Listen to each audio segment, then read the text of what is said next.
you really want me on the team? What's your approach to recruiting? You want first place, come play with me. You want second place, go somewhere else. Like I would watch Magic play. I'd watch Michael play. And I would see them do these unbelievable things, and I'd say, you know, can I get to that level? I don't know, but let's find out.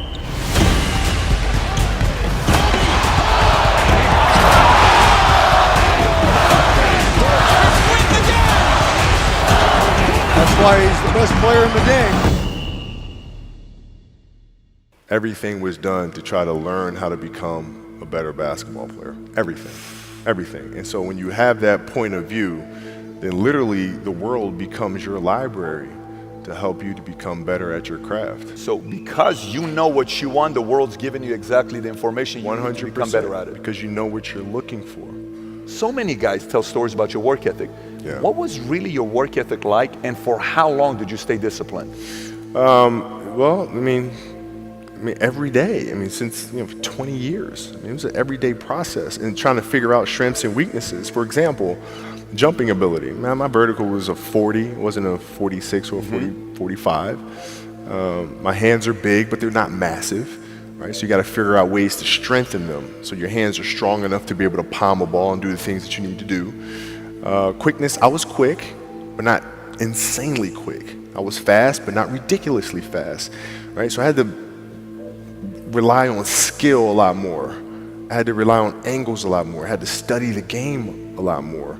And but I enjoyed it though. So like from the time I can remember when I started watching the game, I studied the game, and it just never changed.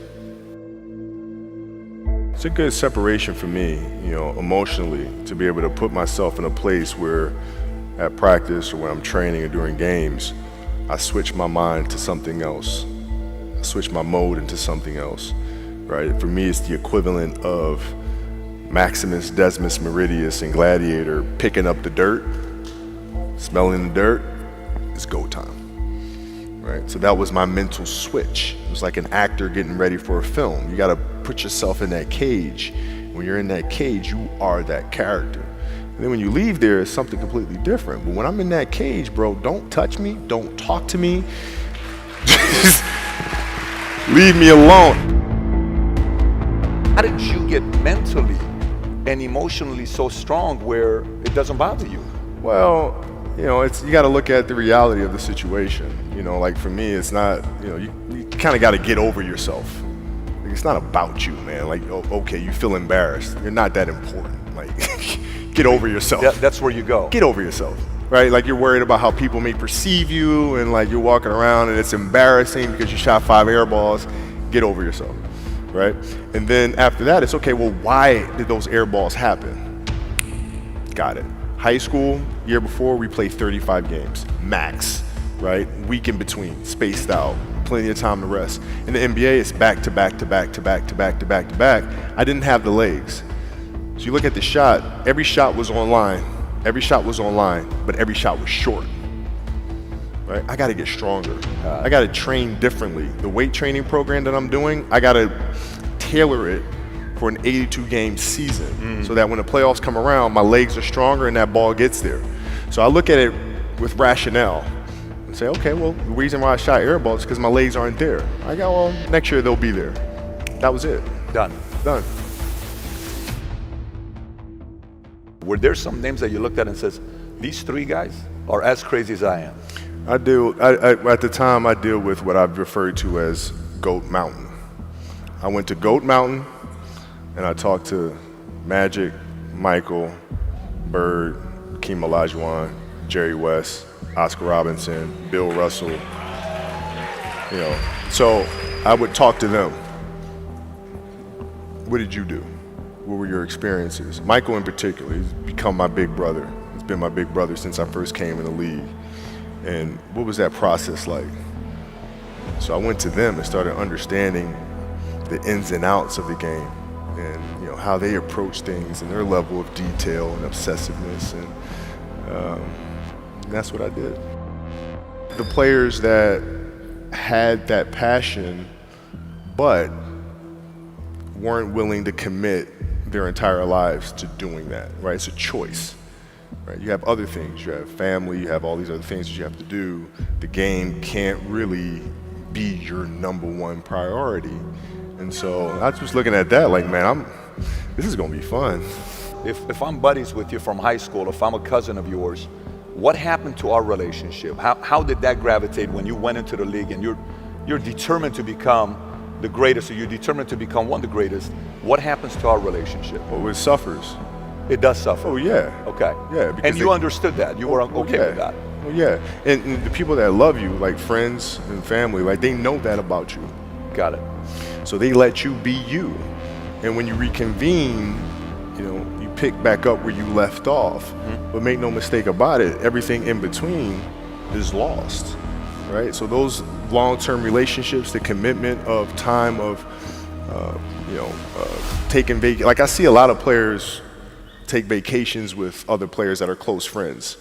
And they'll just take vacations just to take vacations, or just hang out just to hang out. Like I never did that. But it was a Why choice. not though? Why didn't you do that? Well, because when I retire, I didn't want to have to say, I wish I would have done more. I don't want that. I don't want that. You got a lot of people paying their hard-earned money to come watch you perform. Perform.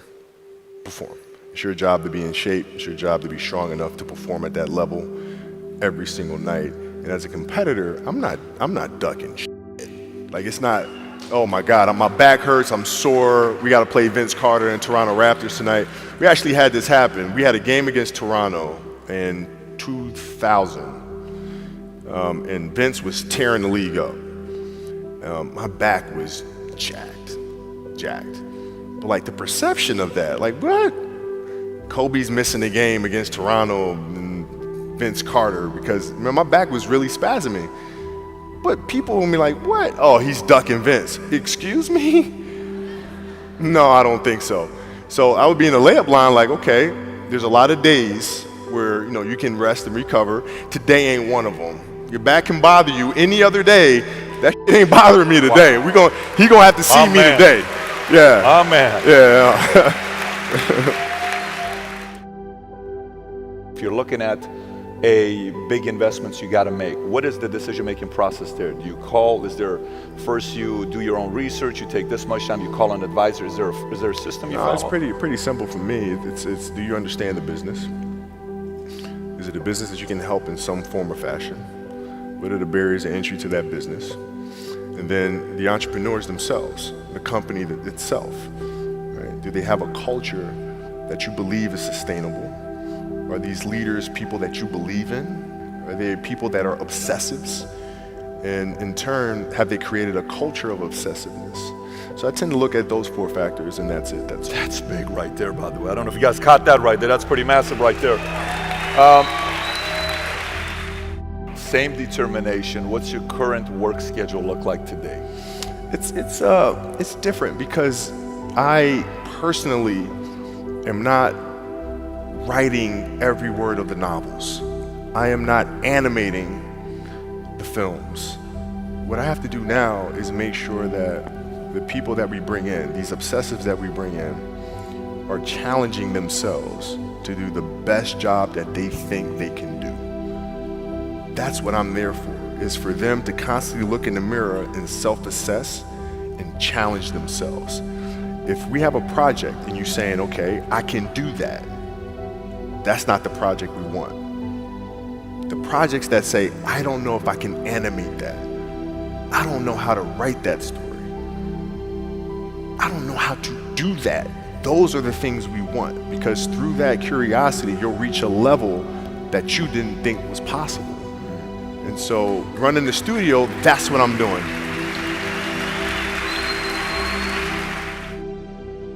You're playing against the Golden State Warriors. Score is 107-109.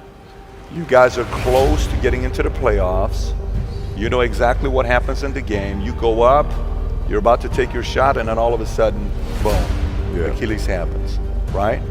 He went and hit the free throws, and then you walked off the stage. Yeah. And you got the surgery done. I went in the trainer's room, my kids are in there, and they're looking at you and stuff, and I'm looking at them, and I'm like, it's all right, Dad's gonna be all right. It'll be fine. It'll be all right. It'll be all right. It'll be all right. As a parent, you gotta set the example. You gotta set the example. This is another obstacle. This obstacle cannot define me. It's not gonna cripple me. It's not gonna be responsible for me stepping away for the game that I love. I'm gonna step away on my own terms. And that's when the decision was made that, you know what, I'm doing it. I'm doing it. You're a freaking beast, bro. Yeah,